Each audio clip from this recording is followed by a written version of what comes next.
Well, you can now make it 15 consecutive games that the Patriots have beaten the Jets.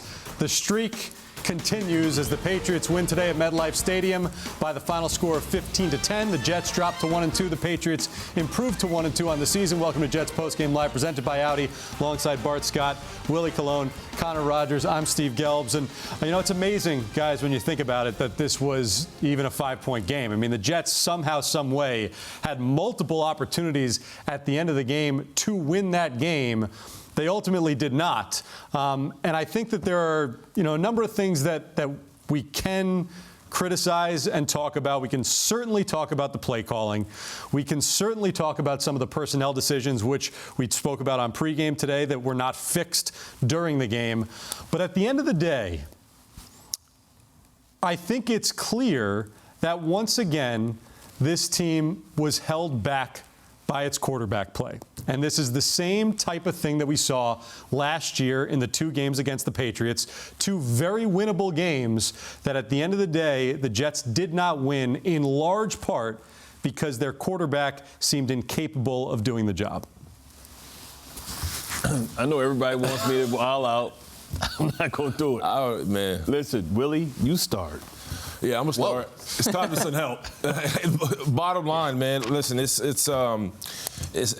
beyond a competency, right? Like, you're talking about the offense right now across the board. It wasn't just Zach not making the reads or late on his progressions. Schematically, they just got beat, right? And it weren't things that you watched New England do. It was dinking and dunks. It was running the ball, staying on time with the football, and they was able to squeeze out with a gritty win, like we all anticipated. Yeah. The issue with Zach Wilson right now is that nobody believes in him right now. And that's probably, you see the antics on the sideline, the back and forth. He's fighting. They're trying to fight for him. It's all over the place. And I don't have an answer for it, because we've seen this. Like, this is redundant at this point. So I don't know what moves what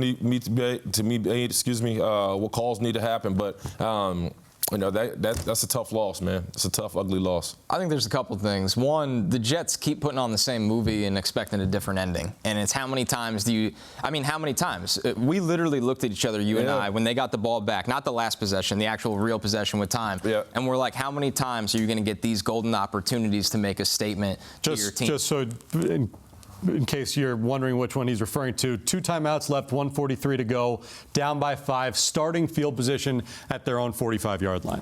I mean, if you're a quarterback, forget franchise quarterback, just a quarterback in the league, you can't ask for much more than that. So this is honestly, and so this is not a cop-out answer, this is beyond Zach Wilson's fault. This is now the Jets' fault. Correct. Let's just be honest. Zach Wilson keeps showing who he is over and over again, and it's unfortunate.